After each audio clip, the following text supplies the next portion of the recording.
The British Empire, one of the powerful and largest empires in the world history. It brings the question that how did this great empire decline rapidly after World War II?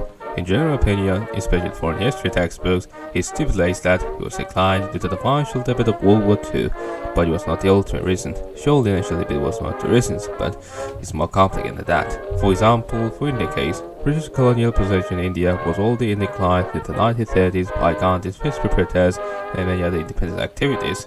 And many members of the Labour Party in the UK already favored granting the dominion status of India. Therefore, it was not a big surprise that Clement Attlee, Labour Prime Minister, granted Indian independence in 1947. Despite that, Winston Churchill and other senior Conservatives who were back to the office in 1951 wanted to maintain the empire and its colonies. Therefore, from 1951 to 1956, there were imperialist wars, such as Marmara Rebellion in 1952, which was widely known as brutal colonial oppression, Jawaharlal War in 1954, which is about gaining access to the old wells in the interior lands of Yemen, and Suez Crisis in 1956 to retake Suez Canal, although it was failed due to the sanctions by many countries. With the lesson of Suez Crisis, Harold Macmillan and other conservatives finally decided to end the empire.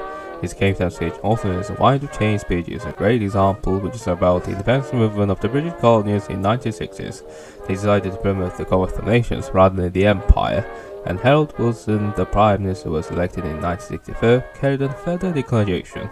With the last colony of Hong Kong in 1997, the British Empire disappeared into history.